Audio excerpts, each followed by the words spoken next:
जय श्री गुरु, जय श्री माँ। मैं गीता अग्रवाल गुरु जी की संतान हूँ।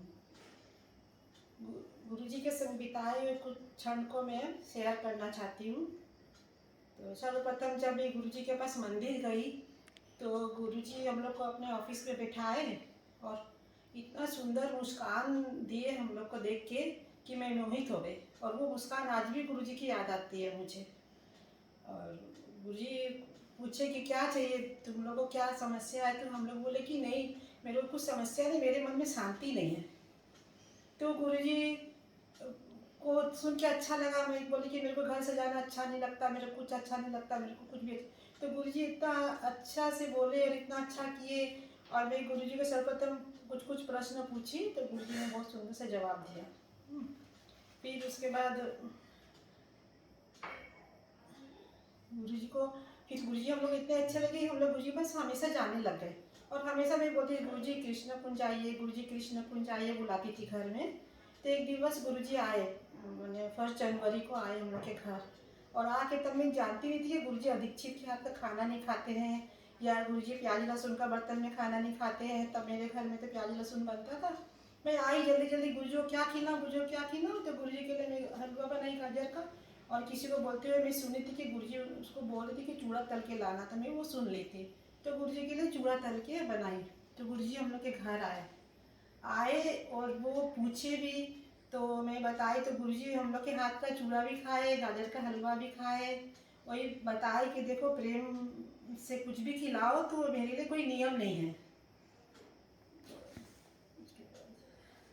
गुरुजी मेरे को हमेशा बोलते थे कि तुम कुछ जादू सीख कर। जब मैं गुरुजी को बुलाती थी गुरुजी आने को तैयार हो जाते थे या कभी नहीं भी आते थे, लेकिन वो बोलते थे हमेशा। और एक समय हुआ कि गुरुजी पिकनिक में जा रहे थे, मानी कोई पिकनिक में जा रहे थे। तो मेरे को लगा कि गुरुजी का भोग कौन बनाएगा। तब मेरे को पता नहीं था कि गुरुजी का भोग कोई बनाता है, कौन बनाएगा। तो मैं जाकर गुरुजी को पूछी, गुरुजी आपका भोग कौन बनाएगा, मैं आपके लिए सॉसपेन चाय बनाने के लिए सब लेकर जाऊँ। तो गुरुजी बोले नहीं, मेरे तो भोग बनाने वाली बेटी लोग हैं, वो लोग बनाएगी। पर बाद में क्या हुआ, गुरुजी मेरे को बुलाए, मेरे को पिकनिक के भोग बनवाए मेरे से। और क्या बोलूँ, गुरुजी के साथ इतना संस्मरण है कि मैं बोल नहीं पा रही हूँ। फिर गुरुजी हम लोग को लेके मद्रास गए। मद्रास गए तो वहाँ पे कृष्ण जन्माष्टमी आए। मैं बचपन से कृष्ण की पूजा करती थी और कृष्ण को ही मानती थी। तब गुरुजी को मैं क्या करूँ, मैं क्या करूँ, गुरुजी भी बहुत अच्छे लगते हैं। और मेरा मन में था कि एक को ही पूजा करना, एक ही का ध्यान करना। तो मैं गुरुजी का ध्यान करूँ या कृष्ण का ध्यान करूँ। तो मेरे को कुछ समझ नहीं आता था कि मैं किसका ध्यान करूँ। रात को सो नहीं पाती थी कि कृष्ण को याद करती हूँ तो अच्छा लगता है, गुरुजी को याद करती हूँ तो अच्छा लगता है। तो मैं आई गुरुजी के पास, जहाँ गुरुजी सत्संग, एक गुरुजी गुरुधाम में आई और गुरुजी को बोली कि गुरुजी कल जन्माष्टमी है। तो गुरुजी बोले हाँ करो। तो मैं बोली कि क्यों नहीं, आप मेरा कृष्ण बन चाहिए, मैं आपका ही पूजा कर लूँ, कहाँ यहाँ मंदिर ढूंढूंगी। तो गुरुजी बोले कि जैसे तुम्हारी मर्जी। तो फिर दूसरा दिन हम लोग सुबह सुबह गए, सुंदर से सुंदर माला लेके आए कि गुरुजी के लिए हम सुंदर माला लेकर आएंगे मद्रास में। तो गुरुजी के लिए माला लाई और गुरुजी को बोले कि गुरुजी, फिर बैठ गए गुरुजी गुरु माँ दोनों बैठे हैं इतना सुंदर से। और हम लोग गुरुजी को माला पहनाए और प्रसाद लेके गए थे मीठा। तो गुरुजी को बोले कि और भी बहुत सारे लोग बैठे थे, सब मिल के जय गुरु जय माँ किए हैं, जय जगदीश हरे किए। उसमें जय गुरु माँ जय माँ नहीं बना था। और गुरुजी को मैं बोली गुरुजी प्रसाद लीजिए। तो गुरुजी बोले मैं छू दिया हो, तुम सबको बांट दो। फिर मैं बोले नहीं आप नहीं लेंगे। तो गुरुजी बोले अपने हाथ से खिला दो। तो मैं अपने हाथ से खिला दी, गुरुजी मैंने खिला दी। तो इतना सबको आश्चर्य लगे ये दीक्षित के हाथ का गुरुजी कैसे ले लिए। तो गुरुजी प्रेम के भूखे हैं, गुरुजी कोई नियम नहीं, प्रेम के आगे गुरुजी के पास कोई नियम नहीं है। तो उसके बाद गुरुजी हम लोग के घर में गुरु पूर्णिमा भी मनाए। और एक दफ़ा हम लोग पूरी गए थे तो वहाँ पे गुरुजी का दर्शन नहीं हो रहा, गुरुजी का दर्शन नहीं हो रहा। मैं छटपटा गई दिन भर सुबह से लेकर शाम तक कि गुरुजी कब मिलेंगे, गुरुजी कब मिलेंगे। ना खा पाती हूँ ना कुछ कर पाती हूँ। तो लाइन लगा हुआ बहुत बड़ा, तो बहुत दूर तक इतना दिन भर व्याकुल होकर जब गुरुजी का दर्शन करने गई तो गुरुजी रूम में बैठे हैं, बड़ी दीदी गुरुजी का बाल बना रही है। तो मेरे को लगा कि क्या मैं कभी ऐसे बाल बना पाऊंगी, नहीं मैं तो नहीं बना पाऊंगी। बोले गुरुजी में इतना, गुरुजी हम लोग को अच्छे लगते थे, लगता सब कुछ गुरुजी का करें। और वहाँ पे जाते ही सब बोलने लगे जल्दी चलो जल्दी चलो जल्दी चलो। गुरुजी का दर्शन भी ठीक से नहीं कर पाई। तो गुरुजी के पास रोने लग गई खूब। कि गुरुजी आप दिन भर कितना व्यस्त रहते हैं कि आप कभी मिलते भी नहीं, दर्शन भी नहीं देते हैं। तो गुरुजी ने एकदम गले लगा लिया और बोले कि तुम मेरी माना जैसी है बड़ी दीदी के लिए, कि तुम जब चाहते मेरे पास आ सकती हो, तुम्हारे लिए तुमको कोई नहीं रोकेगा। गुरुजी का इतना प्यार है, बहुत वो प्यार के भूखे हैं और सबको बहुत प्यार करते हैं। और उसके बाद हम लोग एक दफ़ा द्वारका गए। द्वारका में मैं जब गुरुजी का चादर बिछा रही थी तो एक गुरु बहन ने, दिल्ली के गुरु बहन ने पूछा कि तुम्हारा नाम क्या है? तो गुरुजी तो मेरे को बोलने ही नहीं दे, स्वयं बोले कि ये बेटी है, इसका नाम बेटी है। तो ये सब क्षण गुरुजी का याद आता है तो बहुत अच्छा लगता है। और फिर गुरुजी का मद्रास में मैं भोग बनाई हूँ और गुरुजी सब कुछ सिखाए, पूजा करना से लेके बेलपत्ती तोड़ना, तुलसी पत्ती तोड़ना और भोग बनाना, कैसे वो बैठते हैं तो पोछा लगाना है, कैसे उनका भोग लगाना है, कैसे उठते हैं तो उनका पोछा जगह को पोछना है। बहुत कुछ गुरुजी ने सिखाया। मैं कुछ नहीं जानती थी, कृष्ण का पूजा करती थी पर अहंकार से भरा हुआ मन था।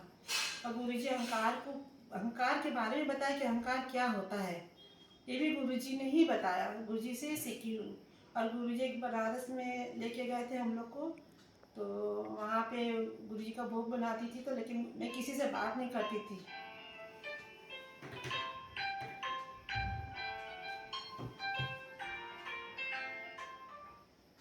मैं किसी से बात भी नहीं करती थी तो गुरुजी से खूब डांट पड़ा कि तुम कितनी घमंडी हो, तुम कितना घमंड करती हो कि तुम किसी से बात भी नहीं करती हो। तो गुरुजी ने मुझे बात करना सिखाया, हर कुछ सिखाया, चलना सिखाया। मैं एक अदीक्षित थी, राजस्थान परिवार की हूँ, ना कुछ नियम जानती हूँ ना कुछ जानती हूँ। और गुरुजी एक ब्राह्मण माने प्रभु भगवान परब्रह्म जो एकदम उच्च कोटि के ब्राह्मण के रूप में आए, उनका मेरे को सौभाग्य प्राप्त हुआ कि उनका काम करने का, काम करना सिखाए।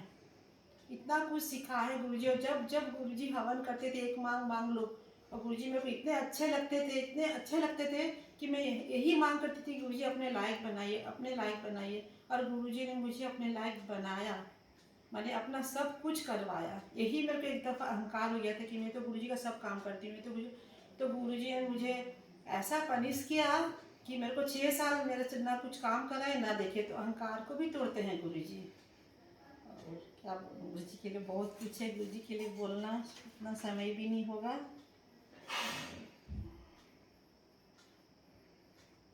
एक दफ़ा हम लोग तुलसी पत्ता तोड़े थे, गुरुजी को दीक्षा देना था, मंदिर ब्रह्मलोक में पूजा कर रहे थे, तो तुलसी पत्ता मैं तोड़ नहीं पाई। तो गुरुजी ने कहा कि तुम यहाँ से निकल जाओ, तुमको नहीं तोड़ना, तुमको कुछ नहीं आता है। तो छोटे भैया हम लोग को इतना प्यार दिए हैं, वो हम लोग को गुरुजी के पास रखे हैं। गुरुजी एकदम बोले कि इसको निकाल दो बाहर, नहीं रखना है इसको कुछ नहीं आता है। तो छोटे भैया को बोले कि इसको नहीं, इससे हम काम नहीं करवाएंगे। तो छोटे भैया बोले कि नहीं तो किससे करवाओगे, इसी से करवाना है। और छोटे भैया हम लोग को गुरुजी के पास रखे। ऐसे ही है तो भैया जी के साथ भी, गुरुजी के साथ भी, गुरु माँ भी हम लोग को बहुत कुछ सिखाई है। बस बोलने को बहुत कुछ है लेकिन आज इतना ही बोलेंगे। जय श्री गुरु, जय श्री राम।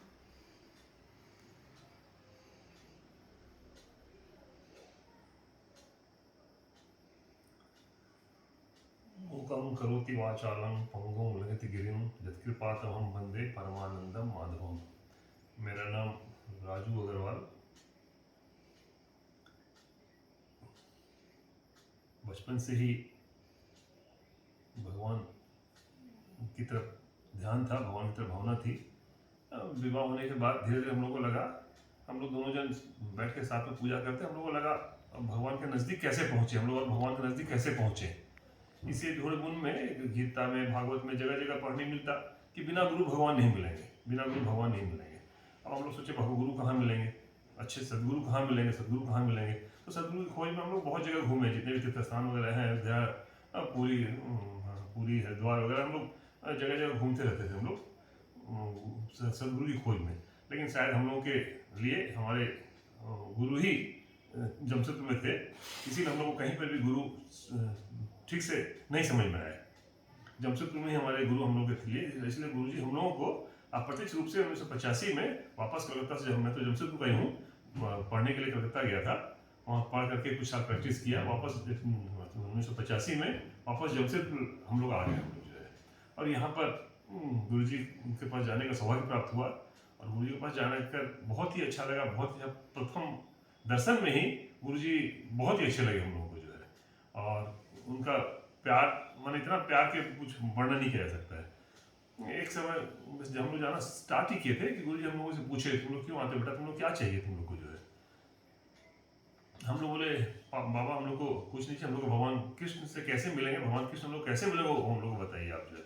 बोले बेटा ये तो कोई मांगता नहीं है, ये तो कोई चाहता नहीं बेटा। अरे बाबा हम लोग तो यही चाहिए, हम लोग को बस भगवान हम लोग, गुरु जी हम लोगों को अब क्या बोलूँगा मैं, हमारे गुरु जी ऐसे गुरु जी उनके पास जो जो मांग लेके गया है, जो जो मांग लेके गया है, निश्चित जानिए कि उसकी मांग की पूर्ति हुई है, बशर्ते वो गुरु जी के पीछे लगे रहा हो।